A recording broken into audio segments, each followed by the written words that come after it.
The world is still asleep. A thick blanket of fog clings to the mountain, damp and cold, but something is stirring. Up here, on this winding ribbon of tarmac, a legend is waking up. The date is June 11th, 2025, but it could just as easily be 1969. This isn't just any car. It's the 1969 Ford Mustang Boss 429. A shape emerges from the gray mist, low and wide and impossibly mean. Its silhouette is pure aggression, a predator waiting for the sun to break over the peaks. This is more than just metal and rubber. It's a piece of history, a slice of pure, unadulterated Detroit muscle, ready to write another chapter on this lonely road. You can almost feel the air crackle around it. The car sits there, patient, its black paint drinking in what little light there is. It's a statement, a declaration of power before a single piston has fired. The fog swirls around its massive tires, caressing the iconic lines that have made grown men weak at the knees for decades. This isn't a machine built for commuting or for popping to the shops. No, this car was born for moments just like this one, for empty roads, for the challenge of a hairpin turn, and for the sheer unbridled joy of raw mechanical force. It represents a time when horsepower was king and designers weren't afraid to be bold. The first rays of dawn finally slice through the fog. They catch the car's flanks, revealing the deep, lustrous shine of its paintwork. The light seems to trace every curve, every sharp edge, highlighting the sheer audacity of its design. This is a car that doesn't whisper. It roars its intentions from a standstill. It promises a visceral, unforgettable experience. It promises to connect you to the road in a way modern cars, with all their computers and assists, simply cannot. It's a challenge, waiting for a driver brave enough to take the wheel and unleash the beast that lies dormant within its formidable frame. There's a quiet reverence in the air. You don't just look at a Boss 429, you behold it. It has a presence, an aura that commands respect. The world seems to hold its breath in anticipation. The birds haven't started their morning chorus yet, as if they know something monumental is about to happen. The silence is profound, broken only by the gentle drip of condensation from a pine tree onto the car's massive hood. It's the calm before the storm, the deep breath before the plunge. This car isn't just a part of the landscape, it is the landscape's focal point, a dark, powerful heart beating silently in the mountain's core. Just look at it. The design is simply magnificent. It's all about purpose. That enormous hood scoop isn't just for show, not a bit of it. It's a gaping mouth, forced upon the car because the engine underneath was just too colossal to fit otherwise. It's a functional necessity that became an iconic statement of power. This car is a brute, a heavyweight fighter in a tailored suit. The lines are clean but muscular, flowing from the aggressive front grille all the way back to the purposeful, wide haunches. It looks like it's flexing its muscles even when it's standing perfectly still.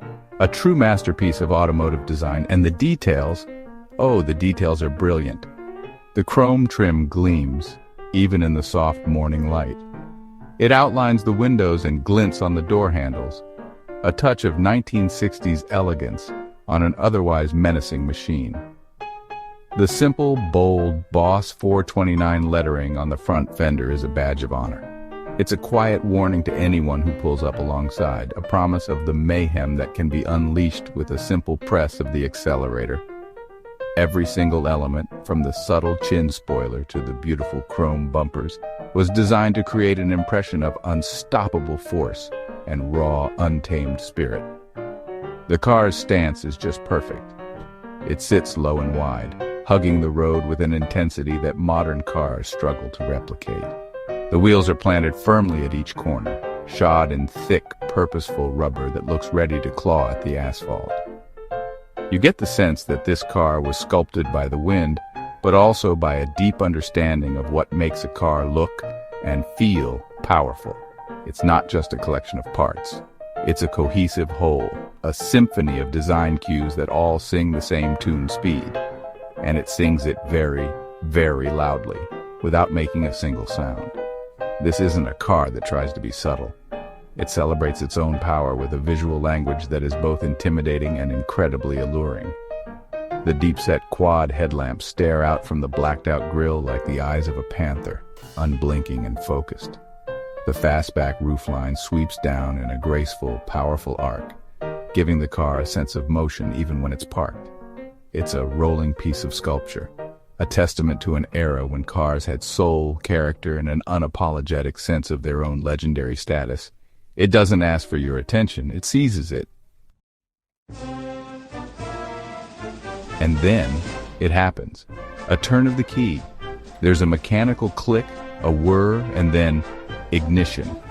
The 429 cubic inch V8 engine explodes into life with a thunderous, earth-shaking roar that shatters the morning silence. It's not just noise, it's a physical force. The entire car shudders as the engine settles into a lumpy, menacing idle. You can feel the vibration through the ground, a deep, guttural rumble that resonates in your chest. This is the sound of legends, the sound of raw, untamed American power. It's the kind of sound that makes the hairs on your arms stand up and sends a shiver down your spine. The engine note is a complex symphony of mechanical violence. At idle, it's a low, threatening burble. Each combustion cycle a small explosion promising incredible potential. Blip the throttle, and the sound changes instantly. The rumble becomes a sharp, deafening bark that echoes off the mountainsides. It's a sound that's both brutal and beautiful, a mechanical choir singing a hymn of horsepower. This isn't an engine that has been sanitized or quieted for modern sensibilities. It is loud, it is proud, and it is utterly, gloriously unapologetic.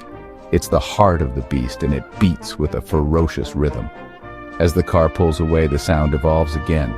The rumble deepens into a powerful, bass-heavy roar that seems to tear a hole in the air. With every gear change, the pitch rises and falls, a visceral soundtrack to the drama unfolding on the road. This V8 engine is a living, breathing thing. You can feel its immense torque trying to twist the car's chassis. It's a constant battle between the driver's control and the engine's desire to break free. This is what driving used to be about.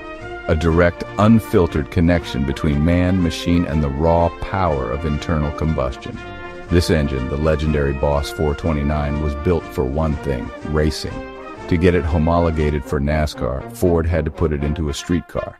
The result was this: one of the rarest and most sought-after Mustangs ever created. It's an engine that feels special because it is special. It pulls with a relentless tidal wave of force from low revs, pushing you back into your seat with an authority that is simply breathtaking. It's a reminder of a golden age of engineering, a time when limits were there to be shattered, and the pursuit of power was a noble and thrilling endeavor. You swing open the long, heavy door and slide inside. The world outside, the fog and the mountains, seems to fade away. You are now in the cockpit, the command center of the legend.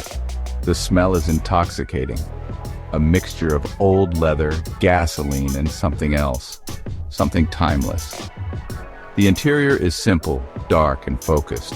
The black leather seats are surprisingly comfortable, holding you snugly in place. Your eyes are drawn to the delicate white stitching that traces the edges of the seats and door panels. A small touch of craftsmanship in this otherwise brutal machine. It's a space designed for one purpose: driving. Your hands find the thin, wood-rimmed steering wheel.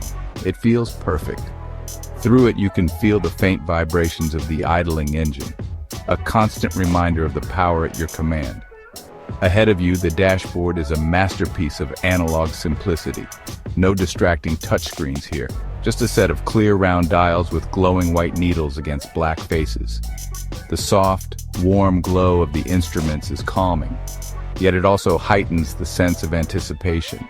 The speedometer, the tachometer, the oil pressure gauge. They are your connection to the car's vital signs, your partners in the dance to come. You reach for the chunky 4-speed Hurst shifter.